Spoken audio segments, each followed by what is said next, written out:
Abra as vossas Bíblias, segundo livro de Coríntios, capítulo 1, versículo 21. Hoje o tema é uma unção divina. Uma unção divina. Diz assim a palavra do Senhor: mas o que nos confirma conosco em Cristo e o que nos uniu é Deus, o qual também nos selou e deu o penhor do Espírito em nossos corações. Invoco, porém, a Deus por testemunha sobre a minha alma, que para vos poupar não tenho até agora ido a Corinto.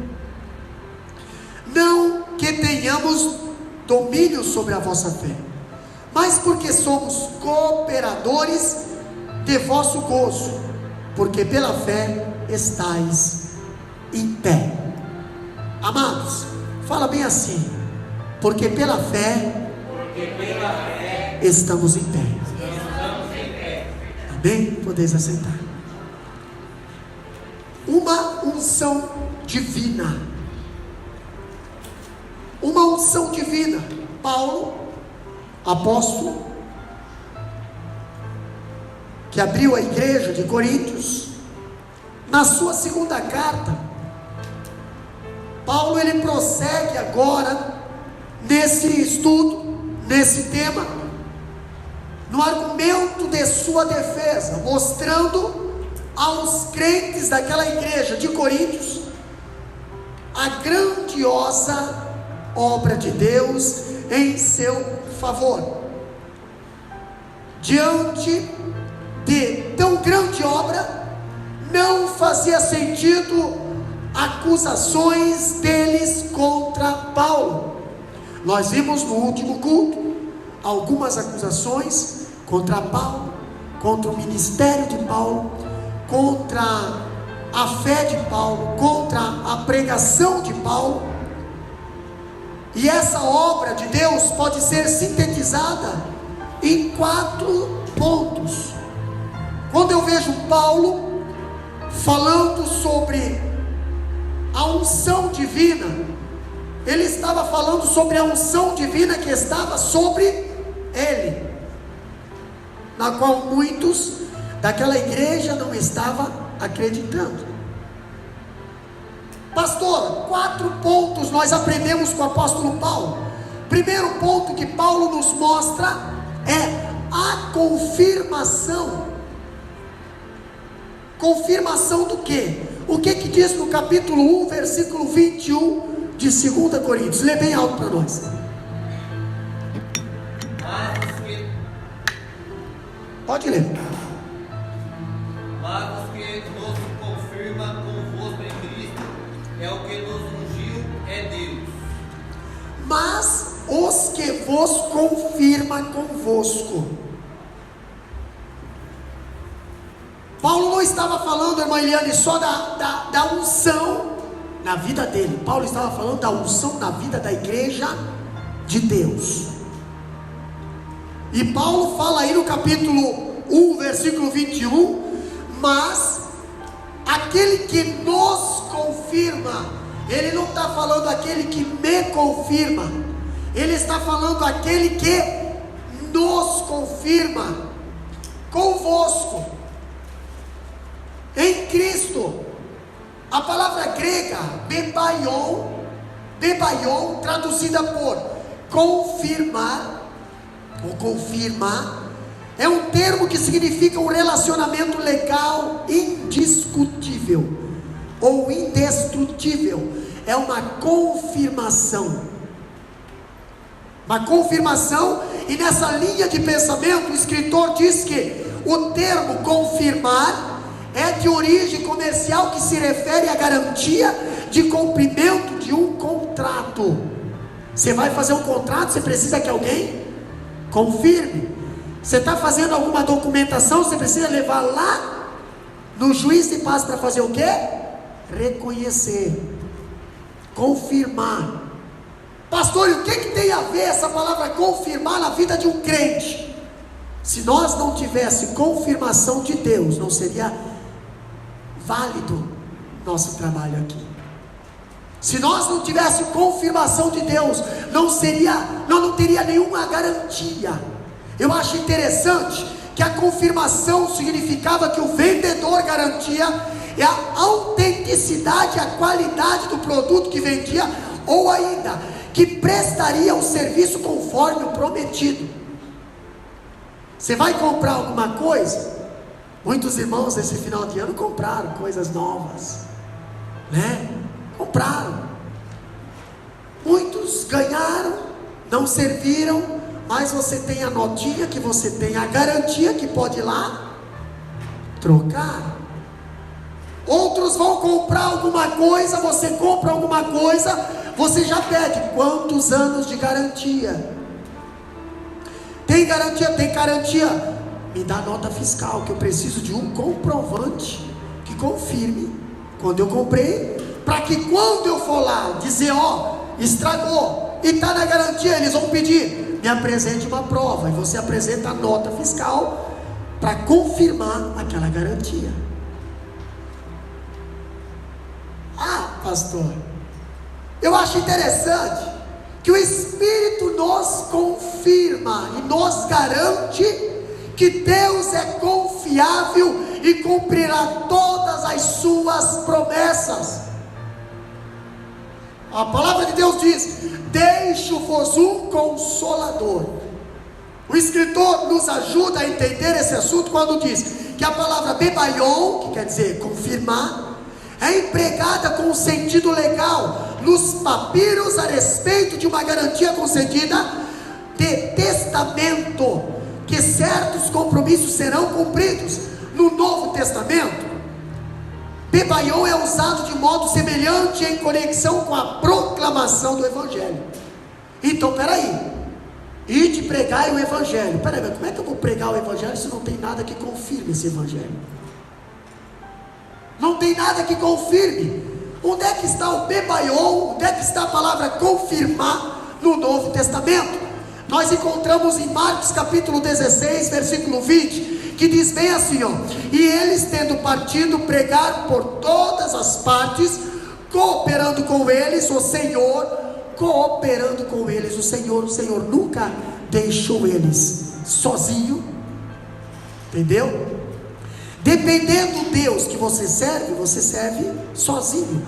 Porém o nosso Deus, o Deus vivo, aquele que deu seu Filho unigênito para morrer na cruz do Calvário, para nos salvar, Ele disse bem assim: eis que eu estarei convosco todos os dias, até a consumação do século. Todos os dias eu estarei convosco. Então Marcos capítulo 16, versículo 20 diz que cooperando com eles o Senhor e confirmando a palavra com eles, os sinais que seguiram, amém. Deus não só não cooperava com eles, mas Deus também confirmava o que eles pregavam. Glória a Deus. Bebaion, confirmar. Paulo estava falando para a igreja de Corinto, diácono irmão Gelson, que a palavra que ele estava ensinando àquela igreja era uma palavra que tinha cooperação e a confirmação de Deus. Cooperação e confirmação. O bebaion estava na vida de Paulo. Outra palavra que diz em 1 Coríntios capítulo 1, versículo 6, diz: como foi mesmo o testemunho de Cristo confirmado entre vós. Confirmação. Por isso que a palavra de Deus diz: toda palavra de Deus que sair da tua boca, ela não voltará vazia. Por quê? Porque tem babion aí no meio, tem um temperinho aí na tua vida chamado babion, confirmação de Deus. E eu quero ver quem é que se levanta contra a palavra. Tu pode se levantar contra homem, tu pode se levantar contra a igreja, tu pode se levantar contra o ministério, agora contra a palavra tu não ouse se levantar, porque Ele é a palavra. João 1:1 diz: no princípio Deus era o verbo, palavra.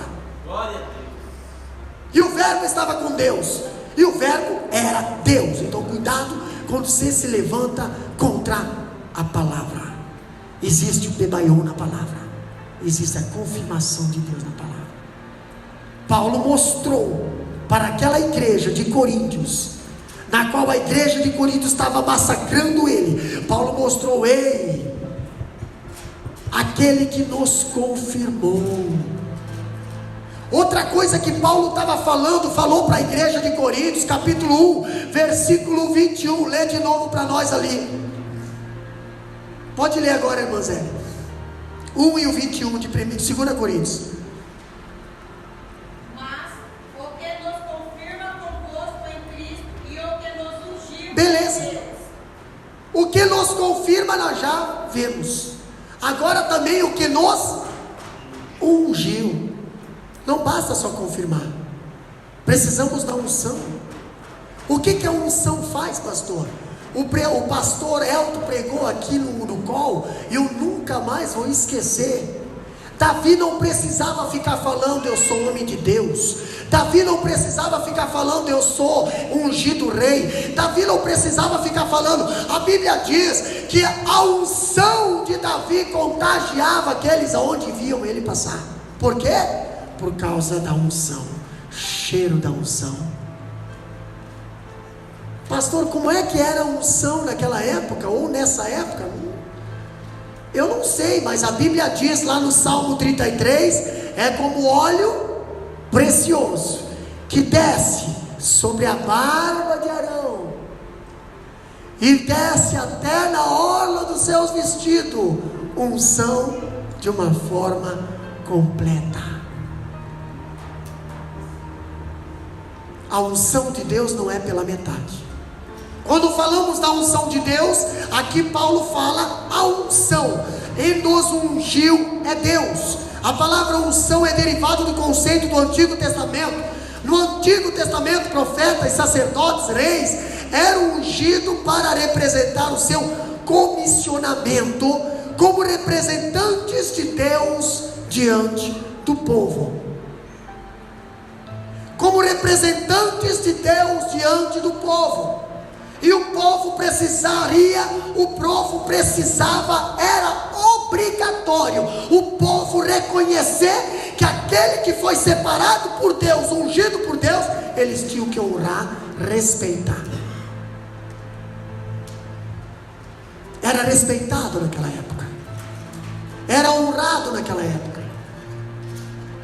Sacerdote naquela época era respeitado, o rei naquela época era respeitado. As autoridades ungidas pelo sacerdote eram respeitadas. Eles tinham temor. A Bíblia diz que quando o sacerdote chegava na cidade, os anciões da cidade ficavam apavorados, pensavam: pronto, lá veio uma palavra de juízo. E eles sabiam que quando o sacerdote abria a boca, a palavra se confirmava. Tanto é que quando Samuel foi lá na cidade de Belém, os anciões da cidade já vieram ao encontro de Samuel. Samuel, é de paz a tua vida? E Samuel falou: é de paz a minha vida. O que nós estamos vendo aqui? Nós estamos vendo aqui o apóstolo Paulo escrevendo uma carta para não ir pessoalmente, porque se ele fosse pessoalmente, seria uma viagem, uma visita dolorosa.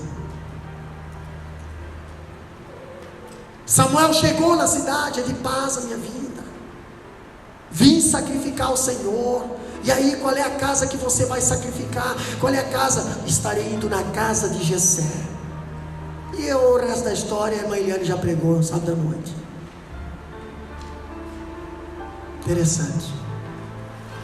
Eu acho interessante que quando falamos de unção, esse verbo do grego que é shrio, que quer dizer unção, ungir, visto que a unção com frequência era um rito de comissionamento. Shrio encontra-se em outros 4 lugares do Novo Testamento, uma vez em Hebreus capítulo 1 versículo 9, abre lá para nós, o que diz lá?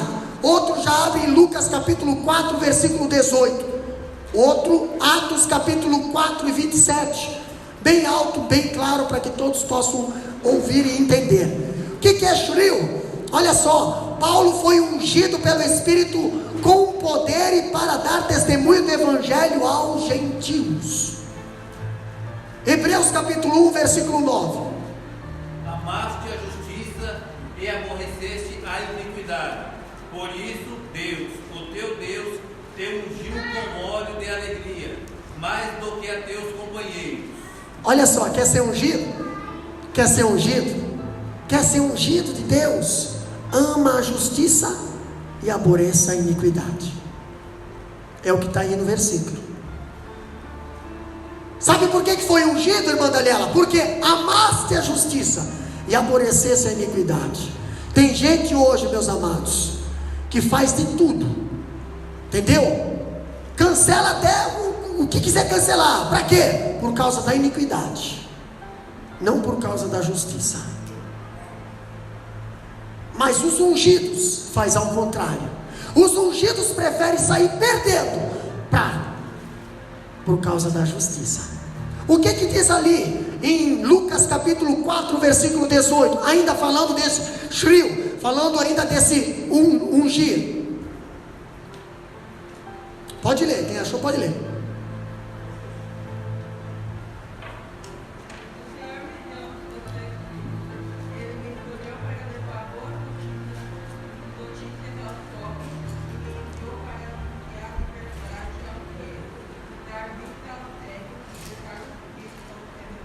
Lucas 4 e 18. O Espírito do Senhor é sobre mim, pois que me ungiu para evangelizar os pobres, enviou-me a curar os quebrantados de coração. O Espírito, a versão da irmã Letícia é diferente, mas é a mesma. Diz bem assim, o Espírito do Senhor é sobre mim, pois me ungiu para evangelizar. Ei, irmão, você não foi ungido para fazer outra coisa. Entendeu? Você não foi ungido. A gente vê tantas pessoas hoje sendo ungido para cantar, sendo ungido para pregar, sendo ungido para fazer tanto, sendo ungido para tocar, sendo ungido para ministrar, sendo ungido para compor. Mas depois que você se torna uma pessoa ungida, você começa a ficar famoso. É aí que está o problema, porque aí você começa a agir diferente. Já vi muitos cantores que, enquanto não tinha CD gravado, cooperava em todas as congregações. Pastor, me convida, pelo amor de Deus. Pastor convidado, estava aí. E agora? Não, agora não. Agora eu preciso de um cachê. Agora eu só vou em igreja que está cheia. Agora eu não vou em qualquer lugar. Pregador é a mesma coisa. Enquanto estava pregando na congregação, depois começou a pregar a igreja séria, começou a sair, começou agendas abertas, nada contra. Porém, depois que começa a sair, perde o foco. Que foco, pastor? Esse de Lucas capítulo 4, versículo 18. Ei, o Espírito do Senhor é sobre mim, pois me ungiu para evangelizar. Primeiro, irmã Juliana, os pobres. Enviou-me a curar os quebrantados de coração. Quem são esses pobres? São as pessoas financeiramente pobres? Não são. Senão eu não teria mais quem evangelizar aqui nessa Austrália. Entendeu? São os pobres miseráveis que não tem nada de Deus. São os pobres miseráveis que diz que tem Deus, mas o Deus deles é outra coisa. Esses são os pobres. O que diz em Atos capítulo 4, versículo 27? Porque verdadeiramente, contra o teu santo filho, Jesus que tu ungiste, se ajuntaram, não só Herodes, mas Pôncio Pilatos, com os gentios e os povos de Israel. Olha só que interessante. Nem Jesus, o Filho de Deus, irmã Silvana, ficou fora dessa unção. Nem Jesus, o Filho de Deus, que não precisava ser ungido, mas ele foi ungido, porque verdadeiramente contra o teu santo Filho, Jesus que tu ungiste, se ajuntaram nós só Herodes, mas Pôncio Pilatos, com os gentios e os povos de Israel. Ainda falando que Paulo, ele foi ungido pelo Espírito Santo com poder e para dar testemunho do Evangelho aos gentios, nós vimos ali. E outra coisa, o escritor diz que a unção traz consigo os conceitos da autenticidade e da confiabilidade. Quando você tem unção, a tua palavra, a palavra que você está pregando, é confiável, é bateu e valeu. Por quê, pastor? Por causa do cinto da verdade. Ele é justo, então não tem problema de perder as ferramentas. Só fica fazendo barulho com as ferramentas aquele que tem o cinto frouxo, aquele que faz pouco caso com a palavra, aquele que acha que, aí faz aquela barulheira com as palavras, até se machuca às vezes, ou machuca alguém. Mas o cinto da verdade, ele tem que estar firme, porque no cinto da verdade é que seguramos todas as nossas ferramentas. Não adianta eu pregar se eu não tiver o cinto da verdade, entendeu? E não adianta você dizer, está pregando mentira, eu quero que prove, porque se está dentro da palavra de Deus, não é mentira, é verdade. Então não é eu que você está chamando de mentiroso, é Deus. Outra coisa que a palavra de Deus nos ensina, terceira coisa que Paulo diz para a igreja de Coríntios, é o selo do Espírito. O que é um selo? Capítulo 1, versículo 22, lê lá para nós, de 2 Coríntios. Invoco, porém, a Deus, o qual também nos selou. Pronto. Invoco, porém, a Deus, o qual também nos selou. O que é selar, irmão? O que era um selo? Está vendo ali, eu tentei botar uma imagem com um selo. É uma carta fechada com um selo. Os reis naquela época selavam, eles tinham um anel, e esse anel já era grande o suficiente para ficar a marca desse rei ali. Então se eu mandasse uma carta para o irmão Serginho, eu fechava a carta, selava a carta e mandava o mensageiro levar essa carta para o irmão Serginho. Essa carta, quando chegasse no irmão Serginho, se esse selo estivesse violado, foi sinal que alguém abriu a carta. Deus nos selou. Tem algo que só Ele pode mexer na nossa vida. Você já imaginou isso? Eu acho interessante que ainda fala a palavra do verbo, por um selo é empregado em documentos comerciais encontrados entre os papiros a respeito de selagem, cartas e envelope, modo que ninguém possa mexer em seu conteúdo. Pastor, significa marcar com um sinal identificador. Onde é que nós encontramos cartas seladas? Apocalipse capítulo 7, versículo 3 a 8. O que diz lá? Diz bem assim, dizendo: não danifiqueis a terra, nem o mar, nem as árvores, até que hajamos assinalados na testa os servos do nosso Deus. Está falando de quem, pastor? Já vamos entrar aí. O que diz o próximo versículo?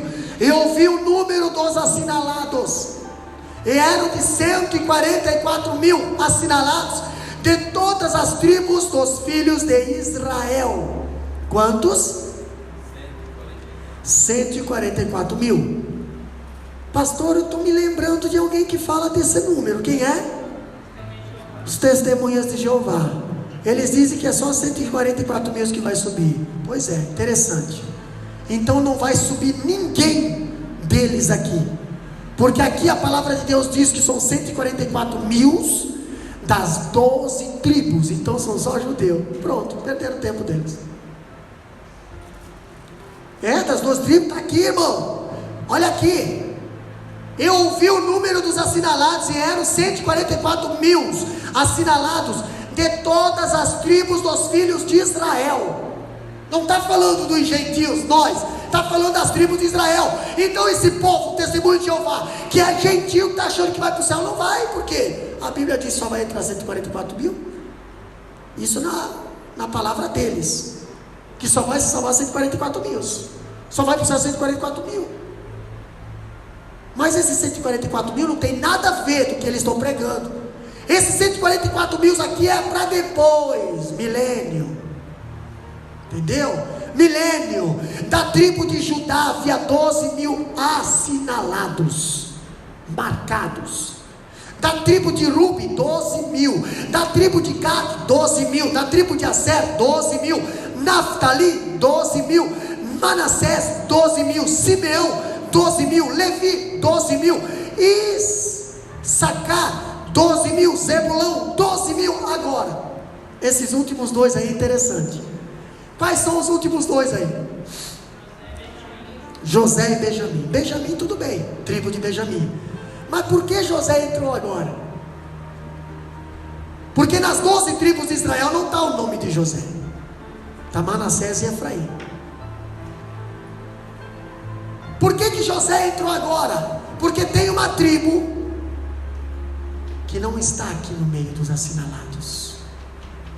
Tem uma tribo que se perdeu pelo caminho, irmã Clédes.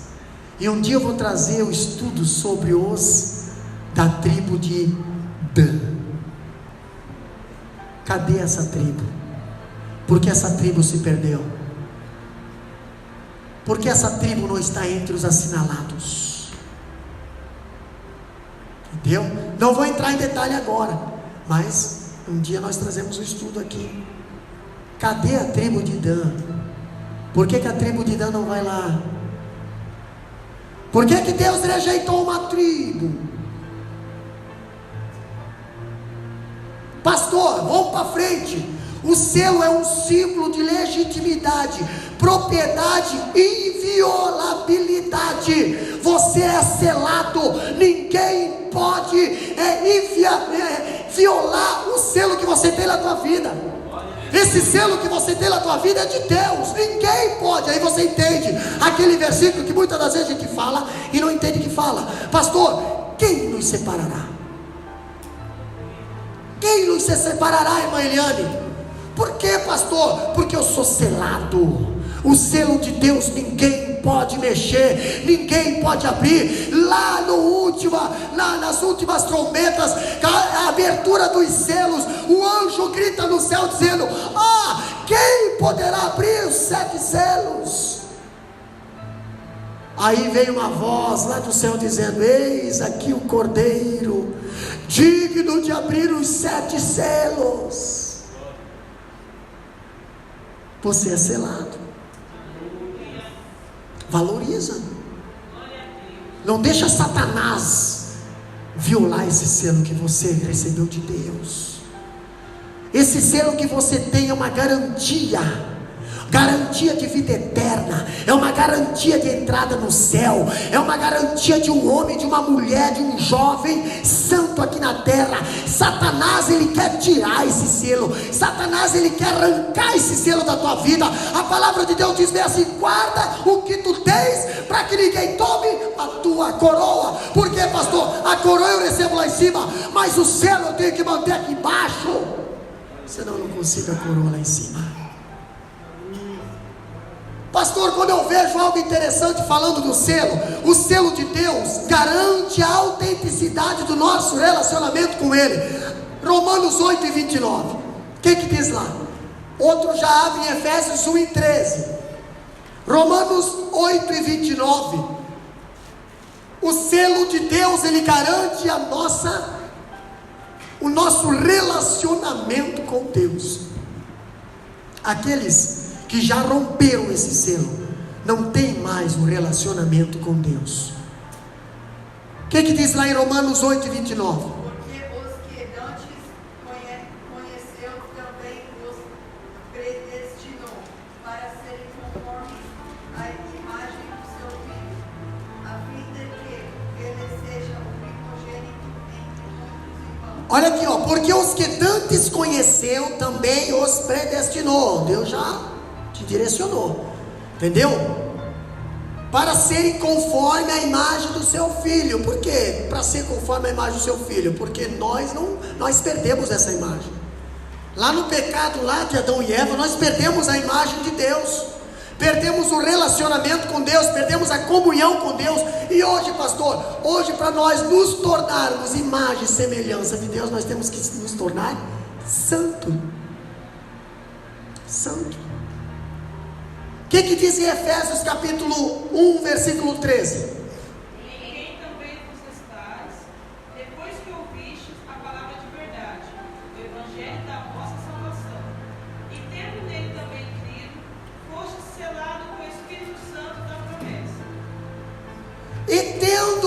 Também crido, foste selado com o Espírito Santo da promessa.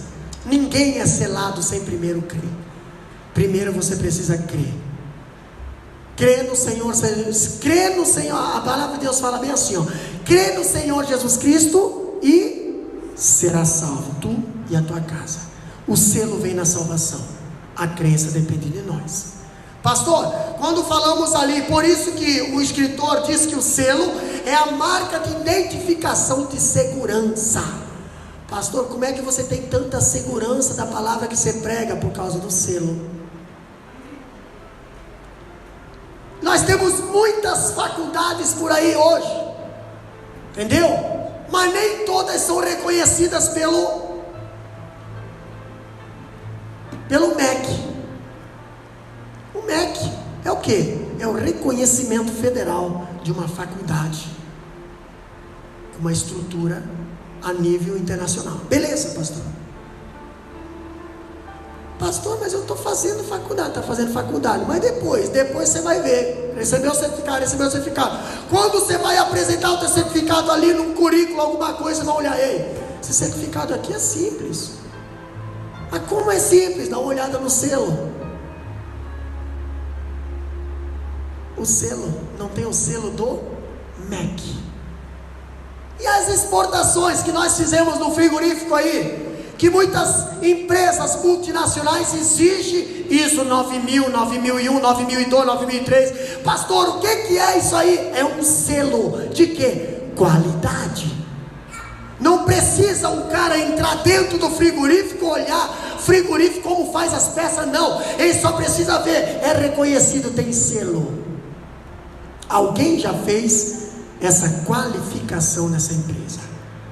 Quando você tem o selo do céu, alguém vai olhar para a tua vida, irmã Eliane, e vai dizer: está selado, é garantido. Peraí, mas alguém fez o controle de qualidade na tua vida. Quem foi?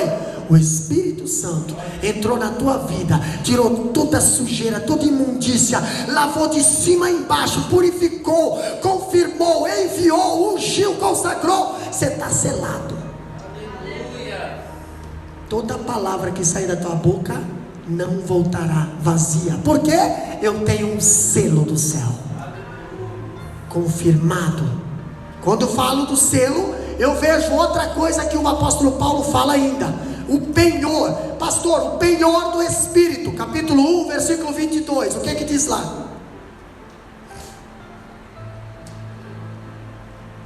O qual também nos selou e deu o penhor do Espírito em nossos corações. Beleza, nos selou, ok. Já temos a confirmação, já temos a unção, já temos o penhor, já temos a unção, o selo, e agora o penhor. O que é o penhor, pastor? O que é o penhor? O penhor é um termo oriundo da prática comercial. O escritor diz que a palavra grega é arrobon, traduzida por penhor, correspondida à primeira parcela de um pagamento.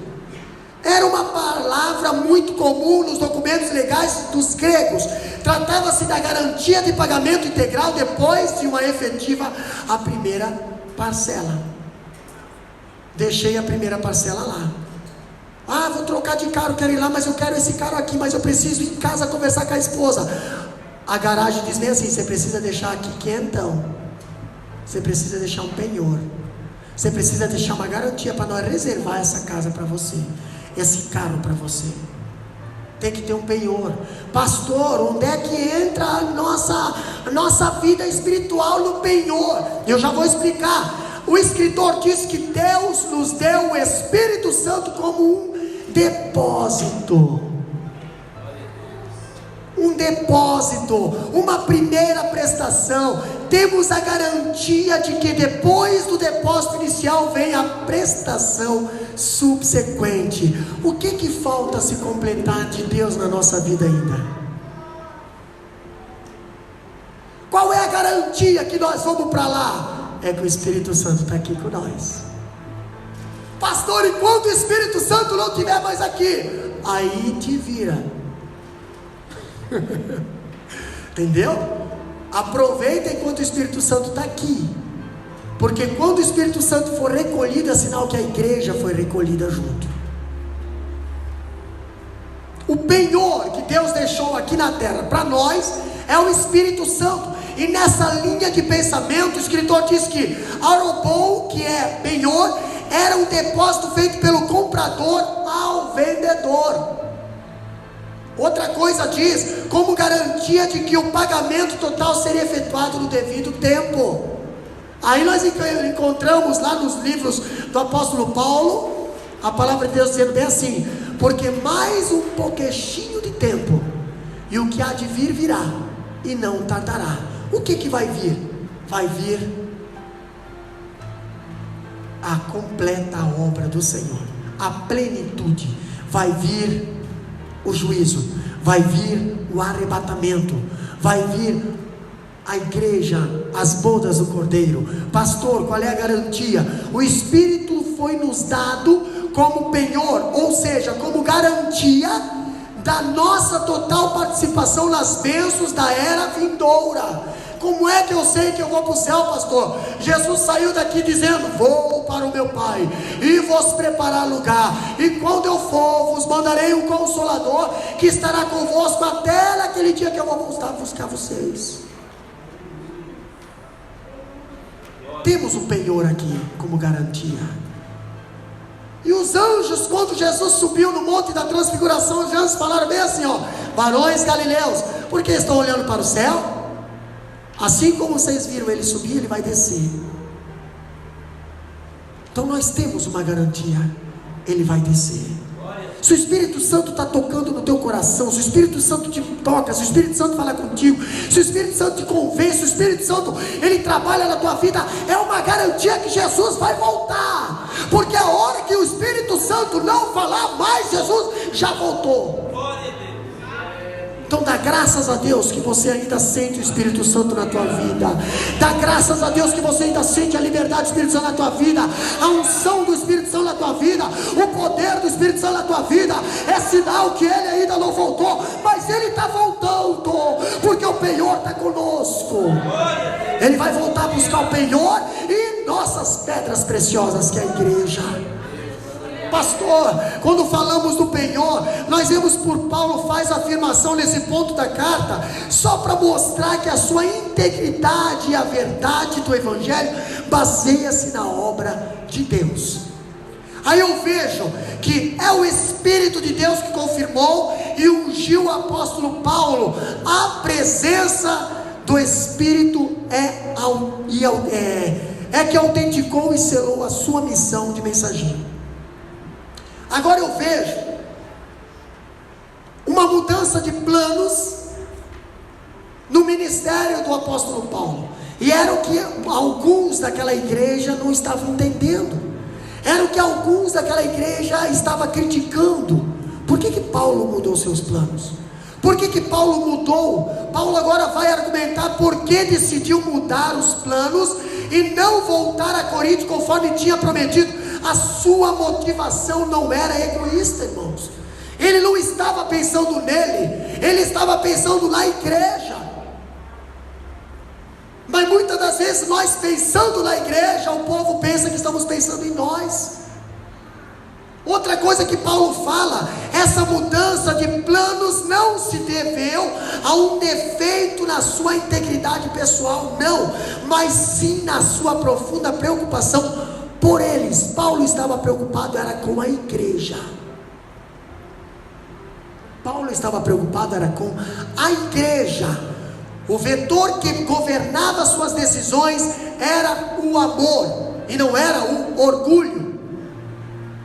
Quando vejo o apóstolo Paulo falando, eu vejo o primeiro ponto: o amor poupa as pessoas amadas. O que diz lá no capítulo 2, versículo 23 de 2 Coríntios? O que Paulo fala lá?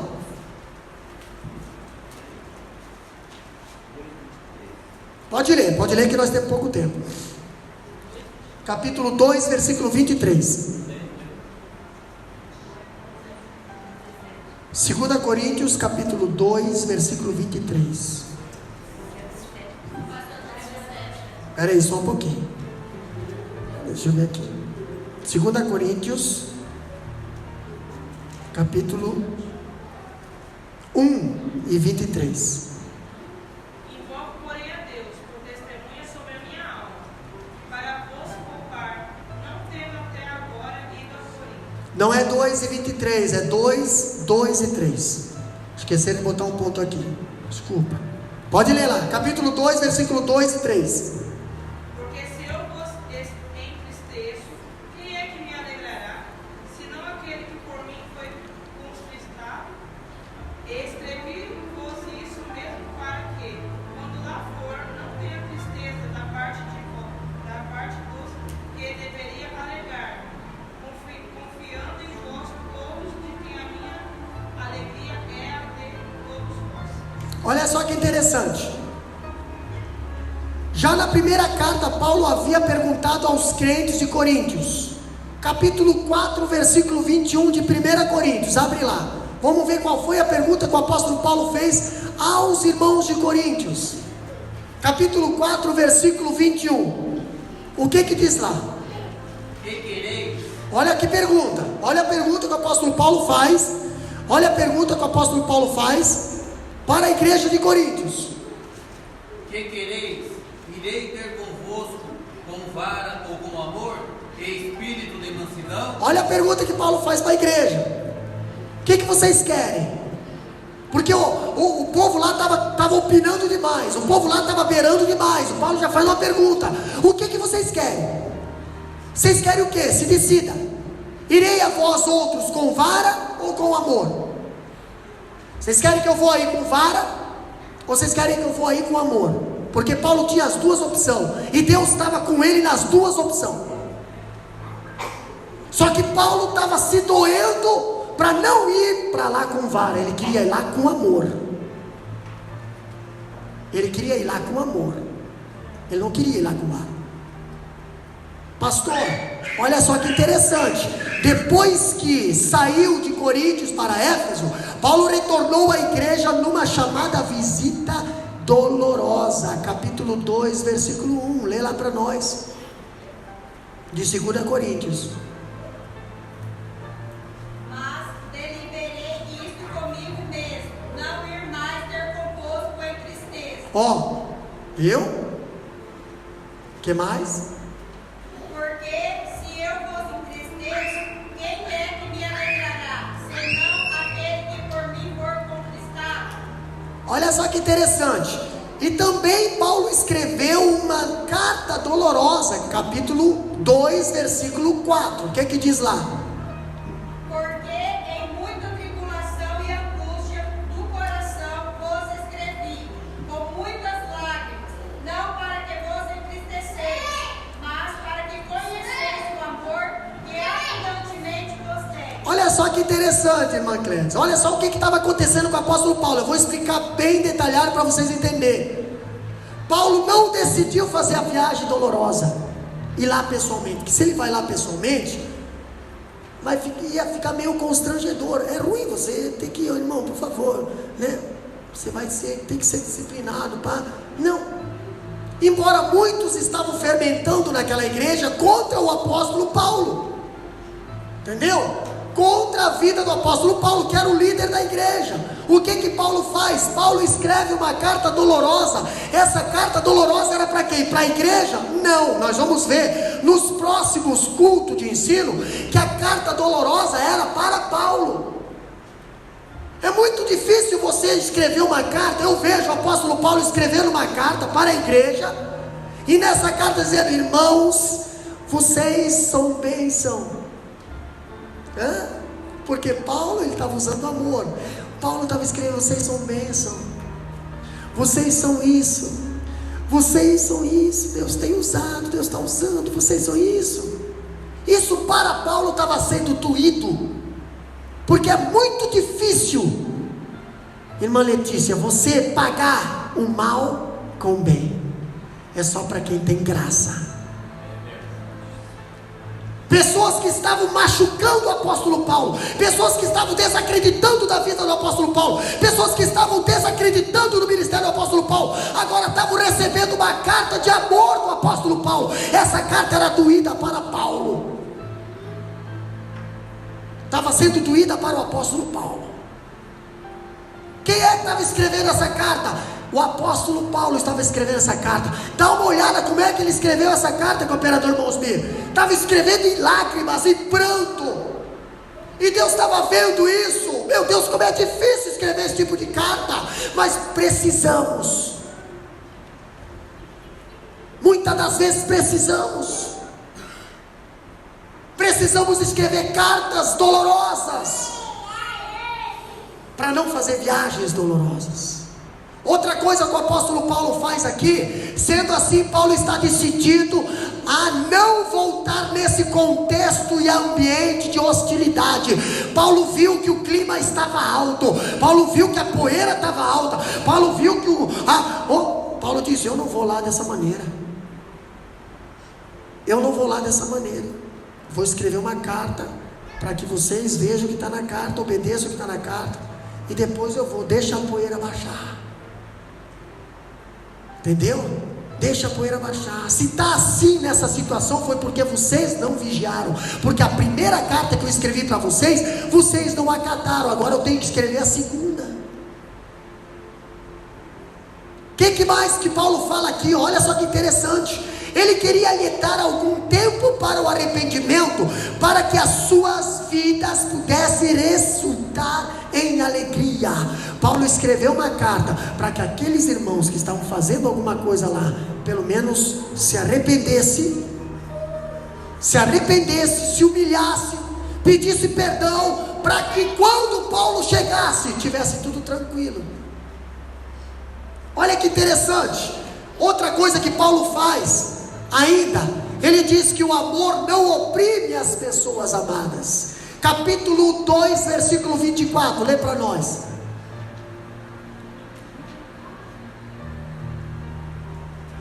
Pode ler, irmão. Não tem 24, 2 e 4 então. Pode ser o versículo 4. Eu acho que é 1 Coríntios, dá uma olhada, 1 Coríntios capítulo 2, versículo 24.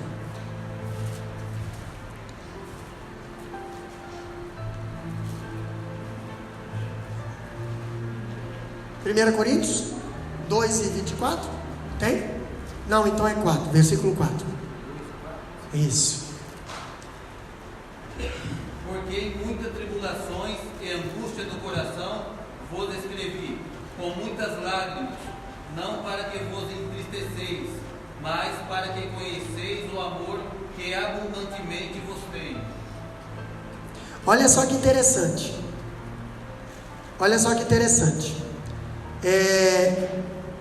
Aqui diz assim: Paulo não governava a igreja de Deus como dominador do rebanho. Ele não se sentia dono das ovelhas, mas cooperador dos santos. O escritor diz que está certo quando diz que o papel do apóstolo entre todos os ministros do evangelho é o de servo do povo de Deus. Está lá no capítulo 4, versículo 5, tá? Nunca o de tirano. Todavia, como nos revela o versículo 23, servir ao povo de Deus não significa fazer apenas o que agrada ao povo, tá? Outra coisa que Paulo ainda nos ensina, capítulo 2, versículo 1 a 4, eu acho que esse 23 e 24 era do versículo do capítulo 1 ainda. O capítulo 1 tem 23 e 24, né?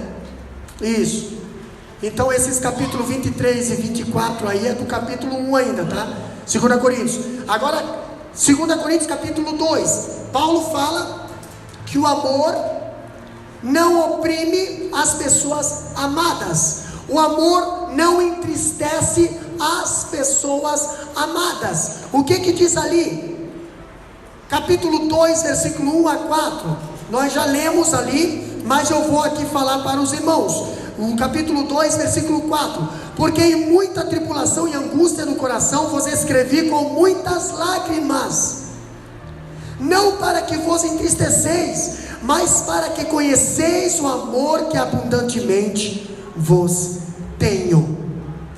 Paulo havia informado seus leitores que ele pretendia visitá-lo depois de passar pela Macedônia.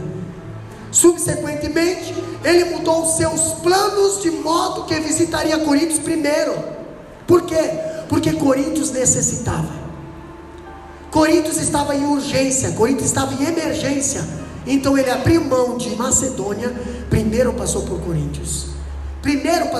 Pastor, mas Paulo, ele tinha um protocolo, Paulo tinha uma cronologia, Paulo tinha ali uma escala, e primeiro deveria ser feito lá, para depois aqui. Agora Paulo simplesmente muda, não avisa ninguém, simplesmente chega lá em Corinto de supetão no susto.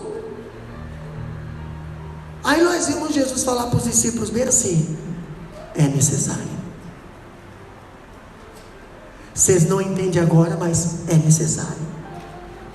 Lá na frente, quando eu dizer ide por todo mundo pregar o evangelho, vai entrar Samaria também.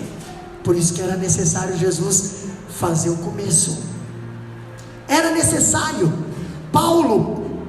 Parece que Paulo realizou a primeira dessas visitas prometidas, e por causa do fato de essa visita ter se transformado em algo doloroso, tanto para os coríntios quanto para o próprio apóstolo, capítulo 13, versículo 2, e o capítulo 2, versículo 1, este cancelou a visita de retorno, e em lugar da visita, escreveu-lhe uma carta. Agora eu vejo que Paulo não queria voltar à igreja de Coríntios em tristeza. Está lá no capítulo 2, versículo 1. Paulo queria chegar naquela igreja e pegar aquela igreja alegre. Paulo queria chegar naquela igreja e pegar aquela igreja em comunhão. Paulo queria chegar naquela igreja e pegar a igreja em união. Pegar aquela igreja sem panelinha, pegar aquela igreja sem inveja, pegar aquela igreja sem murmuração, pegar aquela igreja sem pecado, mas Paulo estava chegando naquela igreja de uma outra forma. A igreja que ele ensinou, a igreja que ele passou lá, eu acho que 1 ano e pouco lá ensinando, agora ele sai, deixa a igreja lá, com obreiros e tudo. Quando volta, a igreja está passando por problemas, disputas dentro da igreja, competições dentro da igreja, como coisa que isso vai entrar no céu, quem é melhor, quem é mais santo, quem não é. A igreja de Corinto estava passando por isso. A igreja de Corinto estava passando por esse problema. Estavam tendo até pecado de incesto, que nós vamos falar nos próximos cultos. Pecado de incesto dentro da igreja, e o povo estava fazendo vista grossa. Não se corrigir, eu saí da igreja. Irmão, a palavra manda corrigir, a palavra manda disciplinar. E não é só o filhinho do coitadinho que é disciplinado, o filhinho do grandão também. Entendeu? Tem pessoas que acham que a palavra é só para os outros. Tem pessoas que acham que a palavra é só para as outras famílias, Não, aqui é uma santidade, irmão. Cuidado, a Bíblia manda você examinar a tua vida primeiro, antes de você achar defeito na vida dos outros. A Bíblia manda você examinar a tua família primeiro, antes de você ficar opinando, metendo o dedo na vida dos outros, a família dos outros. A Bíblia manda você examinar a tua vida espiritual, antes de você querer medir a vida espiritual de alguém, de você querer dizer que essa pessoa não tem Deus, você nem sabe o que é isso, você nem teve essa experiência. Se você tivesse, talvez você teria temor e não falaria de uma pessoa de Deus. Entendeu? É interessante que Paulo tinha esses problemas na igreja. Bom, Gelson, espere para essa pessoa ficar à vontade ali. Yes. Senta lá do ladinho dele, faz favor. Eu acho interessante que Paulo sabia que a alegria dele seria a sua alegria. Paulo, se ele chegasse lá e pegasse a igreja alegre, era alegria para ele. Se ele chegasse e pegasse a igreja machucada, era machucado dele também. Foi ele que gerou, ele que estava ali. Outra coisa que Paulo diz, por isso que em vez de visitá-los naquele clima de tristeza, escreveu-lhe uma carta em meio às lágrimas, não para entristecê-lo, mas para revelar-se o seu imenso amor para aquela igreja. Eu amo tanto vocês, que eu vou, em vez de chegar lá e já começar a punir vocês, primeiro eu vou mandar uma carta de bênção para vocês. Vou fazer uma carta que vai doer mais em mim do que em vocês. Talvez para muitos aí vai encher o ego. Olha só, né? Temos o apoio do apóstolo Paulo. Não tem o apoio, é para você se tocar. É para você se tocar e mudar o teu comportamento, porque a igreja está sofrendo por causa do teu comportamento. E Paulo escreveu essa carta dolorosa, irmã Daniela, e mandou essa carta na frente para a igreja de Coríntios.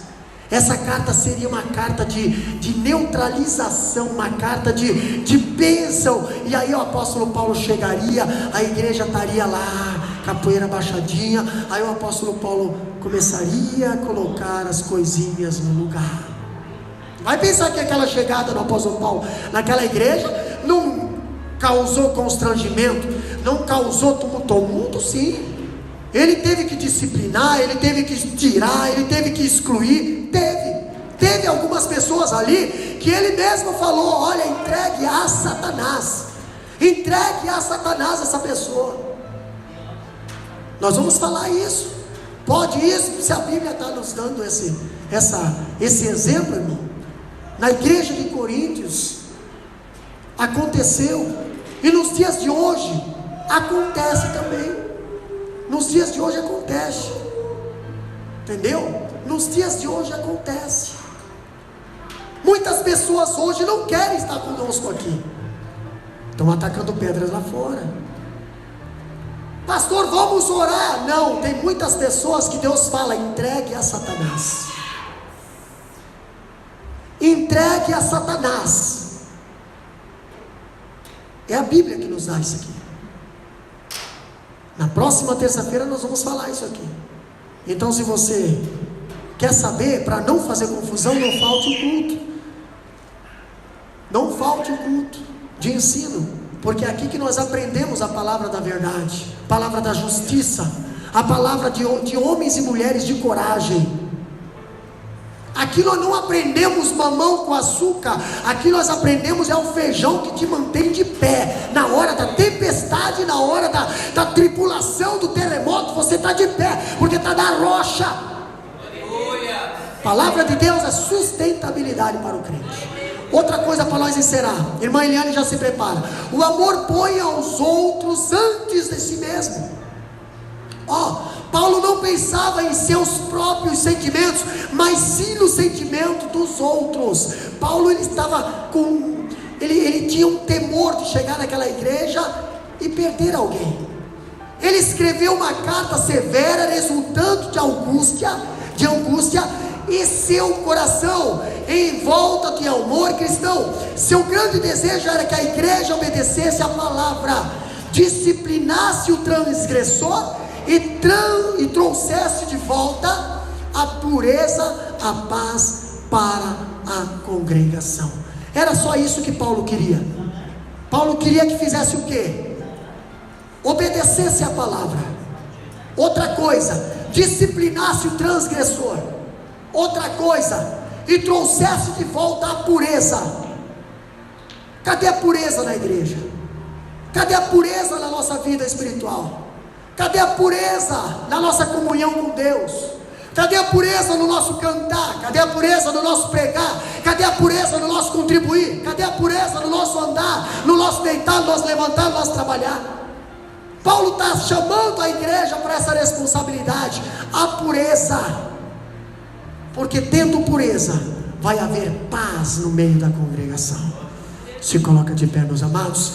estaremos adorando a Deus neste momento, louvando a Deus pelas vossas vidas, louvando a Deus pela tua vida, porque você é uma pessoa que tem confirmação de Deus. Você é uma pessoa que tem o selo de Deus. Você é uma pessoa que tem a unção de Deus. Você é uma pessoa que tem o amor de Deus. Você é a pessoa que tem a palavra da verdade. Essa palavra é de Deus. Você é a pessoa que Deus escolheu, que Deus colocou aqui, e Deus confirmou e disse: estou convosco todos os dias até a consumação do século. Você tem o penhor de Deus. Então não seja covarde. Viva essa comunhão com Deus, porque